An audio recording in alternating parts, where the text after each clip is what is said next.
Hey nerds, Farmer Jesse here. Welcome to Growers Daily, your daily dose of ecological farming insight. It is Friday. I'm very squeaky, but it is February 27th, 2026. And today we're talking about not transferring a certain potato disease from the tubers, solving big problems littly, and it's Feedback Friday. So let's do it.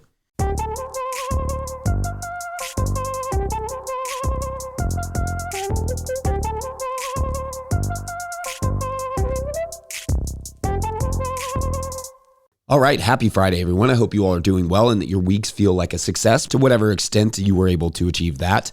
The old voice is obviously not fully back yet, but it feels like it's getting better. And in theory, because I don't have a ton of talking to do this weekend, and as long as my seagulls take care of business against Forest, it will be back on Monday, which is good, not only for the show, but for soccer coaching, which starts that day. Coaching, I think, is most effective when the kids can actually hear you. As I threatened yesterday, I did indeed get some lettuce started, which was great. Nothing really exciting, I guess, but I imagine that you will hear me say the words started lettuce yesterday many times over the course of the next few months.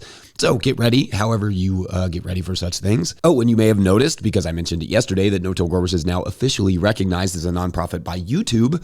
So if you ever like an episode or learn something and just want to say thanks, there is a thing on the side of this video somewhere, Mike will point to it, for our YouTube family to click on and just chip in that way. So that's super easy. Also, have been loving the farm video clips lately, y'all. Keep those 20-second farm video clips coming to farmermike@notillgrowers.com. Great stuff. You rock. Anyway, it is Friday, which means Feedback Friday, where we explore what you all were saying about this week's topics. On Monday, we talked about green tomatoes and fats in the compost pile. At Brian King wrote, quote, breakers are absolutely the best to fry for flavor. 30 plus years experience, and brandy wine is still my favorite to fry. Love the vids, end quote. Thank you. Love that. Philip Flom said that charred green tomato salad is always nice. And indeed, that sounds delicious. Green tomatoes are also great in chutneys as well. Love that. Zane of Austin wrote, quote, sorry to be that guy, but green tomatoes are not just unripe tomatoes. There is this other variety, mind-blowing, called tomatillos. They're different, but look like an unripe tomato. A green tomato would taste disgusting. Please Google tomatillos. I'd be way more intrigued about those than this quote-unquote northern white boy green tomato. Green tomatoes equal tomatillos, not unripe tomatoes. Yuck, end quote. So tomatillos are delicious and make wonderful salsa, but they are an entirely different thing from green tomatoes. And although tomatillos and ground cherries, husk cherries, etc., come from the same family, nightshades, they actually do have a slightly different growing culture. So maybe those are worth an episode on their own at some point one day. But I definitely did not come up with the idea of using green tomatoes. I am not that cool. A fried tomatillo slider or something comparable to that would probably slap though. Just saying. On Tuesday, we talked about the air we breathe, speeding up the potatoes, and flail mowing. I also mentioned that blizzard up in the Northeast, and at Craigie wrote, quote, Northeast is crazy, almost lost my chickens to the weight of the snow. Happy to report we're all set, though, even with a record snowfall for the area, end quote. And that's great to hear. Always appreciate check-ins from our listeners. I also mentioned the grafting, and at IGNEOUSC, not sure how to pronounce that one, wrote, quote, those tomato soil blocks look pretty chunky. What kind of material are you using for soil blocks these days? I usually sift a bit for mine, but I wonder if I'm wasting my time, end quote. So I can't tell you if you're wasting your time or not, but I don't sift it really unless I need to, and I really want to make those like really small soil blocks. The reason it looks chunky, in fact, is because I'm trying a bunch of different mixes this year just to have experience with many different types of material so I can advise people better. And this one, a peat-free mix, happens to be quite chunky, but so far so good on the soil blocks. It's a bit harder to make the small 200 Swift blocks or anything smaller than that, I will say, but the growth and solidity of the blocks has been normal, fine, no issue on the chunks. On the air pollution stuff, at Amy is Flexible wrote, quote, I think the reason we're not transitioning to renewables faster is because fossil fuels are consumable and renewables are durable. When you install wind, solar, and geothermal, you own it and you don't have to make continual energy payments. I'm old enough to remember when you could buy your software, and to get you to buy an upgrade, it actually had to be better than what you already had. energy companies and politicians, they have a vested interest in keeping us from buying something that would let us cut them out of the equation, end quote. And yeah, I will to some extent touch on this subject a bit towards the end of this show. But yeah, one big issue is they can't really charge for sunlight and air when it's all around you all the time. So investment doesn't really go into improving solar technology in the US, at least. We are getting completely left in the dust by places like China on the efficiency and ubiquity of this technology, while we're over here opening up a bunch of public lands for drilling like a bunch of uncreative, thoughtless dweebs. Solar and wind and hydro, etc., are not perfect. I get that. But the efficiency of the panels and the battery technology is improving by leaps and bounds and will over the next few years. The renewable energy boom is here. Well, I guess everywhere but here. But yeah. At Spring Flower Dark wrote, quote, "Dude, these corporations burn way more plastics and tires than individuals ever will," end quote.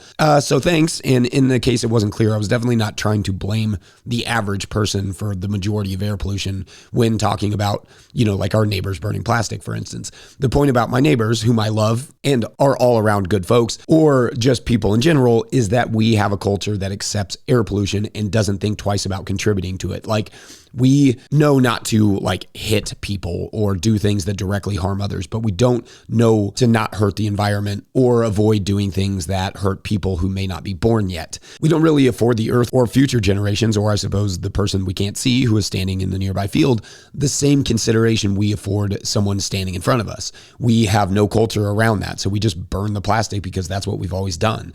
My neighbors are not bad people by any stretch of the imagination, quite the opposite. But I used that story because they are illustrative, and frankly, all of us, including myself, are illustrative of the lack of care we all have for the place that sustains us and the future generations. The lack of that culture. The land needs rights. Future generations need rights. We need a culture that cares about those things and would sooner want to harm a future generation than a current one.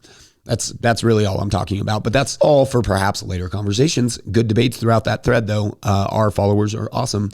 On Wednesday, we had the great Patricia Cordero on to talk about coffee production, and a bunch of great comments on that one as well. At Stephen Sachs wrote, quote, "Although I do not drink coffee, I find this interview very interesting on several levels. Thank you for bringing this lady on board to share her wealth of real knowledge," end quote. Couldn't agree more. Loved getting to pick Patricia's brain.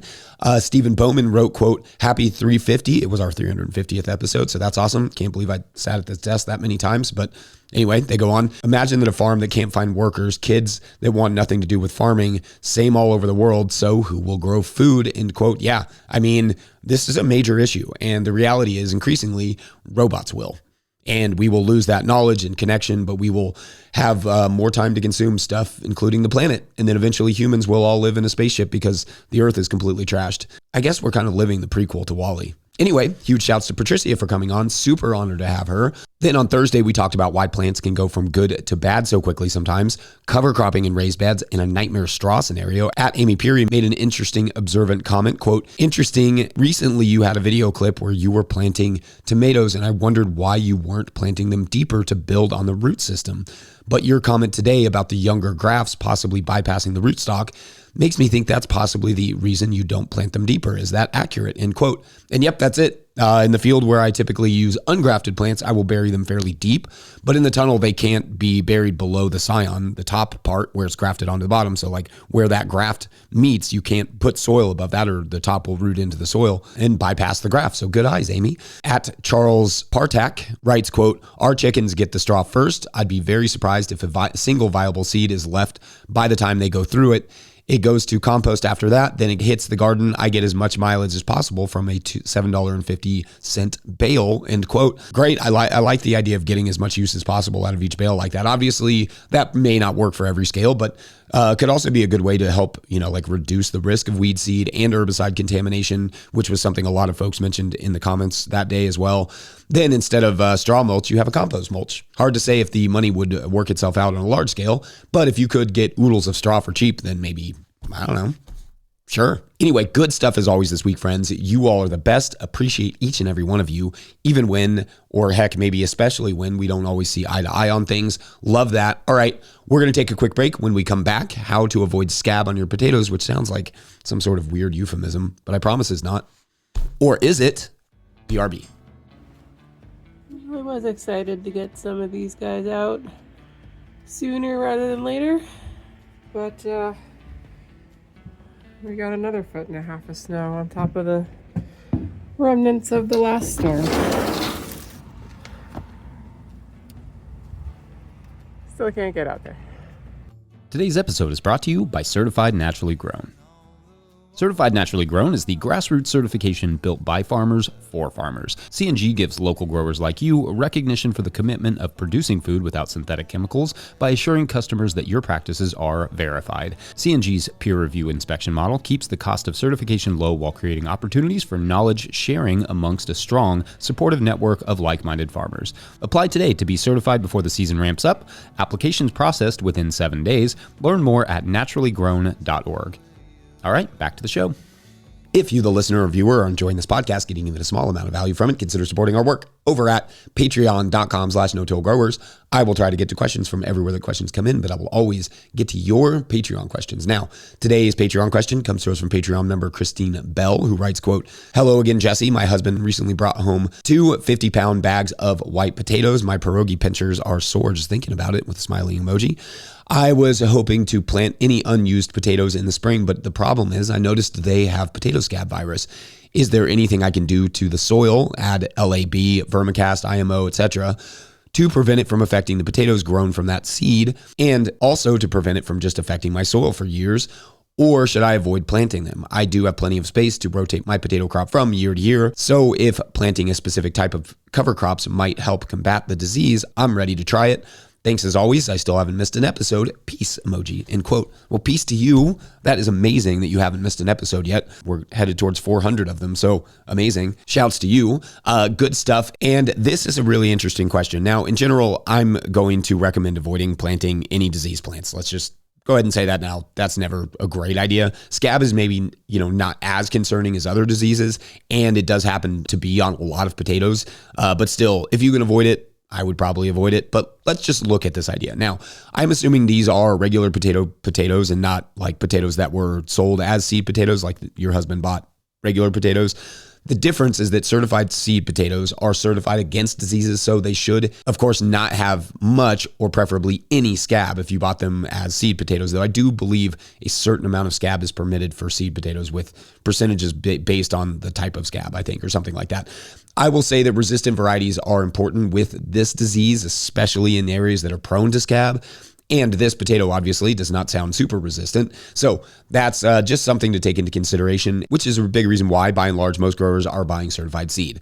They don't want to potentially import diseases, but they also don't want to buy susceptible seed potatoes. But maybe you were wanting to save some money here and got a good deal and are just down for an experiment. All that's fine. So here's what I can tell you, and others can feel free to chime in with their 2 cents as well. Now, you called it a scab virus, and I've heard that before, but scab is in fact caused by a bacterium, Streptomyces scabies, among other species, and it will survive to some extent on the tuber before replanting as well, just in the soil. There is some limited evidence that treating the potatoes with elemental sulfur, which is allowed in organic farming, but is an antifungal, so not my favorite, but it can be utilized as a pre-treatment. More interesting to me, perhaps, is the research that shows that the pre-treatment, or in other studies, the soil treatment, of adding some biological inoculants such as B. subtilis and trichoderma have shown to help limit the effects. Another thing that has shown some promise is the addition of a little mustard powder to the furrow, which is fun. Weirdly or frustratingly, this disease does like similar conditions to potatoes. Okay, so what I mean is that it does not thrive in low acid soils around 5.2 pH, but neither do potatoes. It does tend to thrive in high organic matter situations, which unfortunately, so do potatoes. So lighter, sandier soils may not be as susceptible as the scab develops on the tubers when they are forming, but especially when they stay wet. So if your soil doesn't stay quite as wet, it may help. So perhaps if the soil drains well, that's a good thing. But also the plants themselves need moisture during the tuber creation stage to create a good yield. So what does all that mean? Well, I think it means it's going to be risky either way. But if you do inoculate them with a good compost tea or a good approved biological inoculum, that might help. I'm not sure about things like lactic acid bacteria, but you could run a little trial with it if you wanted. And to that point, if you ever want to try this sort of stuff, look into Ceregram grants, that's SARE here in the United States, they will pay you to mess around with ideas like this. It just takes a little planning and some time to get the grant, but ultimately they want farmers trying these different ideas, so they may pay you to just give it a shot on your farm and then give them the results. And that could help growers down the line in a similar scenario. Anyway, I think that's all I got on this subject, but I love the interesting questions that send me down weird rabbit holes about potato diseases. Love that. Anyway, we're going to take a quick break, and when we come back, talk about solving the small to solve the big. Be right back. Rob Garrett, Wild and Plenty, Derbyshire, UK, with our first Farmer Jesse inspired no-fall tomahawk.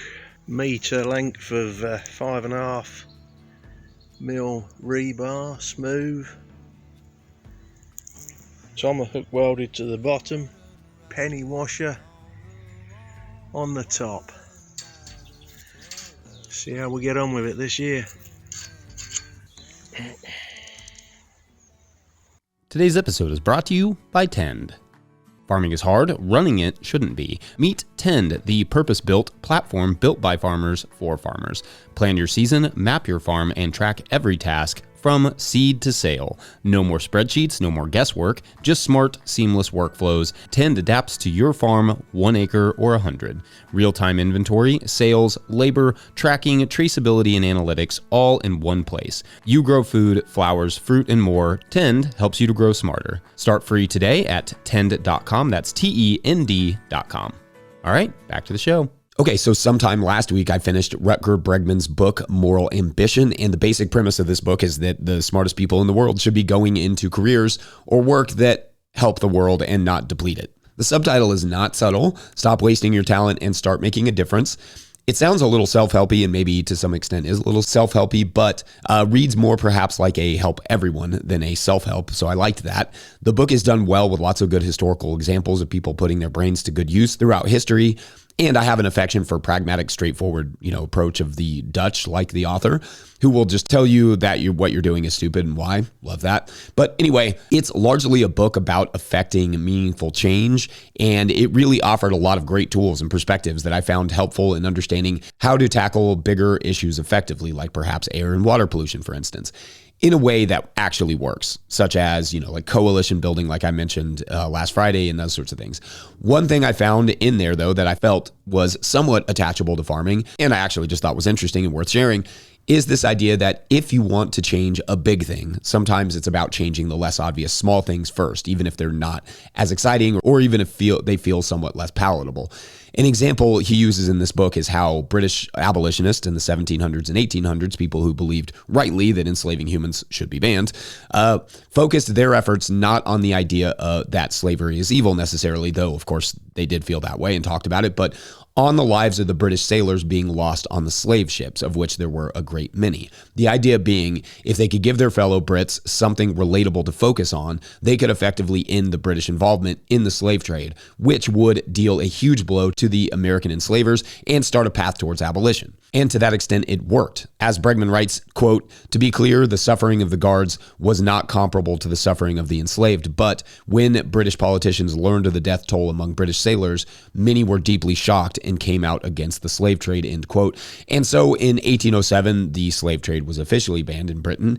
And in fact, the British Navy captured thousands of slave ships around Africa and helped eliminate some 80% of the slave trade. It was a huge investment and a huge success. But it started not with a greater problem, abolishing slavery, but with something that fed the problem, the slave trade, and appealing, however disappointingly, to the British politicians who didn't like to see their own dying in the name of this pretty heinous work. And it is, of course, impossible to analogize slavery with literally anything in the modern market garden, but it is possible to take this idea of being pragmatic in our problem solving and apply it to almost everything, big and small, and to not end up with a movement that is, to quote Bregman, 100% pure but 0% effective. So like the pollution idea, for instance, the issue isn't just the pollution. It's the fact that the polluters have a lot of sway in our government right now, frankly, more than ever. So perhaps to address the problem, it's about reforming campaign finance laws or the laws around super PACs and that sort of stuff, and finding ways to appeal to the ambitions and pragmatic side of those politicians and not just jumping straight to pollution policy. policy, and or it's about changing the culture around environmental harm, like I discussed in the Feedback Friday segment today. To take it to smaller problems like running a farm business, maybe if the issue is a lack of sales, for instance, it's not about getting creative and doing more social media or finding more outlets or whatever. It should simply start with digging into the spreadsheets and figuring out what you're doing that isn't worth the time. 20% of your efforts are almost always likely to be bringing in 80% of your business. What are those 20% of your efforts and how can you improve upon them? Make them more efficient, more effective. Sometimes the solutions to whatever the problem might be, it seems, are less about the big problem and more about the little feeders of said problem. If you're having issues with weeds, the weeds aren't the problem. They are the symptom of too much disturbance, too little soil coverage, allowing weeds to go to seed the previous year.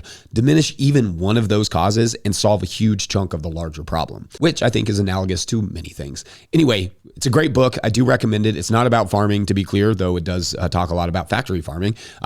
Definitely recommend it, though, especially if you, like me, see a world that needs some help to stay afloat, verdant, abundant, alive. Otherwise, yeah, let's solve some problems, small ones, but also let's take on some big ones, because remember that at the time that the abolitionists were doing this pragmatic work, solving slavery seemed as far-fetched and idealistic in society then as solving pollution and fixing the environment does today. If they can tackle freaking slavery, surely we can handle, saving the planet. Anyway, enjoy your weekends because we are done here Friday. Don't forget, No Till Growers is a nonprofit 501c3, so donations are tax deductible and greatly appreciated. Please make sure to like and subscribe and or follow wherever you're getting this podcast. That's an easy way to help us out as well.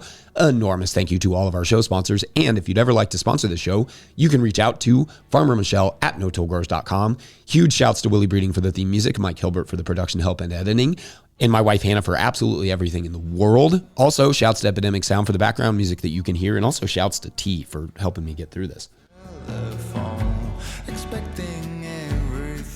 Chamomile. Who knew? Pick up a hat or a copy of my book, The Living Soul Handbook, at notillgrowers.com to support our work. Big thank you to everyone over at patreon.com/notillgrowers, where at a certain level, or if you just bump up from one level to another, or you sign up in the month of February. I think it's going to be March next time I see you. But anyway, if you sign up in the month of February, you get a shout on the show. So big shout outs today to Dwight Yoder and Cynthia Johnson. We're down to just one Sunlight supporter. So if you really want to throw some support behind us, that's a big one. Make sure that these stories keep having an ending. But thank you, Dwight and Cynthia. Big shouts to you. All right. So our billionaire Chad has just had the realization that nature is incredible and that he could own his own chunk of nature and then sell the experience to other people. So he starts to walk down the trail, basking in his own genius, of course. A group of 3 women are coming up the other way, and he smiles and waves as they walk by, and they nod, and he decides as he's kind of walking away from them to ask them a question. So he turns around and he says, "Excuse me," just politely, "this is my first time up here. Is this kind of like a popular trail? Like, do a lot of people come here?" And they say, "Oh yeah, I've been coming here since I was a little girl." One of them says, "It's one of my favorite places in the world." And he thanks them and he continues down the hill smiling. Just like that, he realizes this is an absolute gold mine. And he gets in his car and he drives off, refreshed, pleased. Gosh, that's horrifying. Thanks for watching and or listening. We will see you Monday. Bye.